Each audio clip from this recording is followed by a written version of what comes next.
Okay, now I think we have the bouncing apple icons under control here. So we're going to finish up with part two on the Cold War in Asia. Let's talk about Korea and Vietnam in these two videos. All right, so in Korea, after World War II is over, Korea, as you hopefully remember from imperialism, it was colonized by Japan. And after Japan is defeated in World War II, it is partitioned in two halves. And this is done by the United Nations, the newly formed UN. And in the northern part, it is under the guise of the Soviet Union. And that is led by Kim Il sung, an up and coming communist leader, a very popular figure, of course. And in the south, Syngman Rhee is the leader. And the south was held by the United States and its allies. So basically what we see is an ideological partitioning of the Korean peninsula into communist in the north and capitalist in the south. The Korean War starts in 1950, and it actually starts by an act of communist aggression. The communists in North Korea actually do invade the southern half of the peninsula, so they do start the war. And the UN decides to intervene because it wants to prevent communist North Korea from taking over the government of South Korea. So the Soviet Union, actually, what happens is the decision to intervene in the Korean War is made by the United Nations Security Council. And one of the reasons why the Security Council is successful in making this decision to intervene is that the Soviet Union, which was a part of the Security Council, was actually absent when the vote was taken. Otherwise, they would have surely vetoed it, and there may not have been a UN justified intervention in Korea. But nonetheless, that happens. And despite the fact that the UN voted to take this action, most of the military action in Korea was from the United States. The UN forces were led by U.S. General Douglas MacArthur. And the Soviet Union didn't send troops, but it did send money and weapons to aid North Korea. And this war actually started out successful on the part of the United States. They were able to regain control of the areas that were occupied by the Northern Koreans. So, for example, they did occupy the southern capital of Seoul before the UN intervened. The UN troops were able to regain control of Seoul, and then they continued to push north. Then they occupied Pyongyang, which was the capital of the northern peninsula, and the real problem was that they continued to push north from there. When they get to the Yalu River, which was the border between China and Korea, China began to mobilize, and it very quickly mobilized about 100,000 troops staring down at the UN forces across the Yalu River. So with the Chinese backing of the North Koreans, MacArthur's goal of seizing the entire Korean peninsula was unsuccessful. Eventually, the UN is forced to withdraw, and in 1953, after a pretty long period of stalemate between the two, there's an armistice signed, and this armistice line continues the partition. It's redrawn slightly. The previous partition was just a parallel line, and the partition continues. So North and South Korea remain divided, as I'm sure you all know. The division line is a demilitarized zone. We still see quite a bit of just tension on the border. A series of large-scale military personnel from both the northern and southern sides staring at each other. And the idea is that with an armistice, technically war could resume between North and South Korea at any time. Now, as far as how this affects the Cold War itself, it's an interesting question. Now, the reason why the UN intervened was partially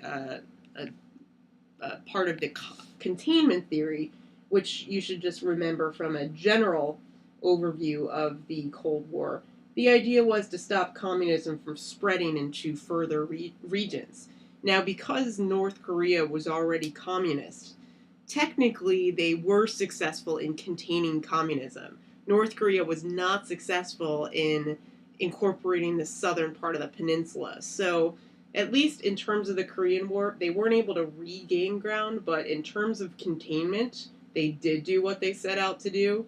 So, if we're trying to evaluate sort of where Korea stands in the policy of containment, we could say that this was at least an instance where the capitalists held their ground, unlike what we see in China and, in just a second, Vietnam. So let's talk about Vietnam a little bit.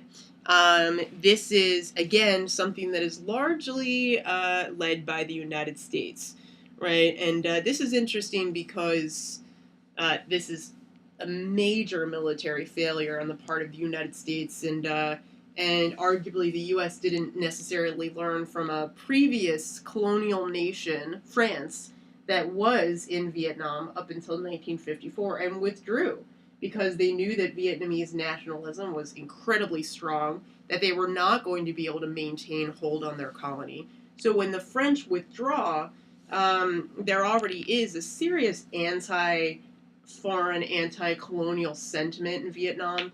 For thousands of years, they've maintained this serious nationalism. And also in terms of their military organization, they've always been very strong in guerrilla warfare tactics, leading back to periods when Chinese dynasties were trying to control them. So, nonetheless, the United States was probably overly optimistic in its goal to try to stop Vietnam from falling to communism. And so, basically, when Kennedy is still president in the 1960s, there is no direct U.S. military involvement in Vietnam. So they're not actually sending ground troops into Vietnam at that point. Instead, they're sending what are called advisors into Vietnam, which basically means that they're trying to use U.S. military personnel to actually train the southern Vietnamese fighters against the Viet Cong, which is another name for the northern Vietnamese military. They don't want the U.S. to get directly involved. But JFK definitely increases the number of advisors in Vietnam. Before he became president, there were only about 1,000 in South Vietnam, and by the time he's assassinated, there are 16,000. So he dramatically increases the number of advisors there. And also, the president of South Vietnam, Ngo Dinh Diem, was assassinated in 1963. So after that, you see that Ho Chi Minh has a much greater ability to continue to recruit people to his military. There is no strong leadership in South Vietnam, so ultimately the real fear of communism overtaking South Vietnam is ignited once the South Vietnamese president is assassinated. So, and Kennedy, of course, is also assassinated that year. So when Lyndon Johnson is president, his fear that China and the Soviet Union were trying to work together to bring all of Southeast Asia into Vietnam led to his escalation policy in Vietnam. So using a number of strategies, which are more important to APUSH, I think, the U.S. very rapidly increases its military presence in Vietnam. So it actually starts to send direct ground troops, not advisors, but actual U.S. troops into Vietnam to fight on the ground. And that's where the U.S. sees how difficult this war is going to be to win. A lot of this, again, is because of really successful use of guerrilla tactics to fight against the U.S. Of course, a strong sign of nationalism. And then also, you see that there's serious civilian involvement. There are pretty sophisticated communication networks, such as tunnels and the Ho Chi Minh Trail. And there were also communist bases in the bordering countries of Laos and Cambodia. So the northern Vietnamese were actually pretty well organized, and they had so much nationalistic support. And the U.S. does not. By the time we get to 1968, this war becomes increasingly unpopular.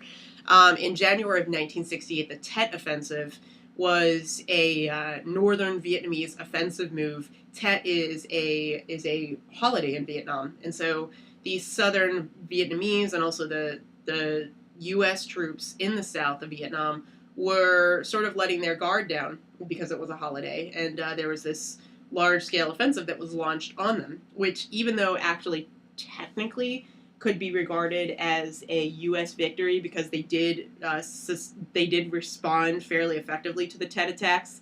At that point, the just general U.S. sentiment about the Vietnam War at home was pretty bad. At this point, There were figures and numbers posted on a daily basis of casualty rates in Vietnam.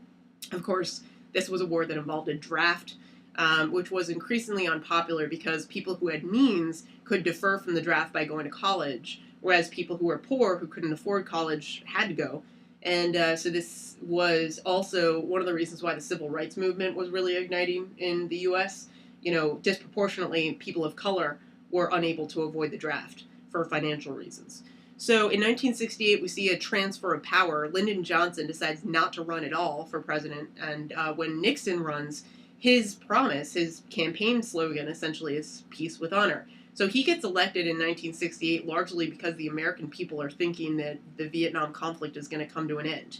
And on the surface, it seems like that's the case, because in 1971, Nixon does start withdrawing ground troops, but the problem is that he keeps air bombing nonetheless. These bombings actually are more focused on Laos and Cambodia because they have communist bases which are aiding the Northern Vietnamese.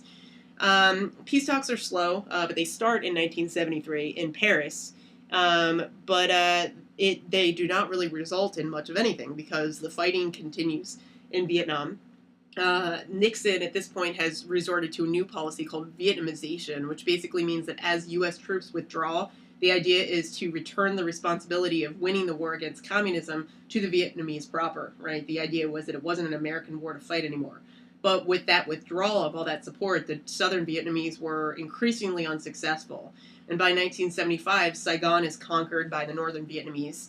The remainder of southern Vietnamese are either very quickly evacuated from Saigon, or some of them are stuck there. Many of them actually get relocated as refugees into the United States eventually, but nonetheless, because Vietnam eventually does fall to communism, all of Vietnam is reunited under a communist state under Ho Chi Minh. The city of Saigon is renamed Ho Chi Minh City. Still to this day, all Vietnamese currency has Ho Chi Minh on it, right? Vietnam is still a socialist republic. I mean, essentially what we see here is that containment policy does not work anymore, right? So contrasted with Korea, where we see that the containment policy technically worked, in Vietnam it fails. And it also is a significant failure just for the U.S. Cold War policies. So nonetheless, in terms of just the general casualty rate, we see again that the policy of containment was also a very deadly one, and it contributes to quite a bit of tension between Southeast Asia and the United States. The U.S. casualties were numbering in between 58 and 62,000 or so, give or take, but the Vietnamese casualties were between 2 and 3 million, so very disproportionate. And of course, many of the casualties in Vietnam were civilians, right, men and children, right, because it was very, very difficult with guerrilla tactics to necessarily distinguish between the enemy and a civilian. This result obviously takes quite a long time for the Vietnamese economy to recover. So there is a general sense of instability in Asia. But nonetheless, not all of Asia falls to communism. Laos and Cambodia, which directly border Vietnam, do become communist. So does Thailand. But other areas do not. So areas that are a little farther away, like the Philippines, Malaysia, and Singapore, do not become communist countries. So that is our overview of the Cold War in Asia. We're going to pick up with some videos about the Cold War in the Middle East and Africa. It's actually going to be sort of a combination of Cold War / decolonization, though. And then we'll also talk about the Cold War's effects on Latin America. So stay tuned for those. It's going to be a few days until those come out, I think, but I'll get them out before the end of break, and we're almost finished here with AP World. So stay tuned for those new videos, and thanks.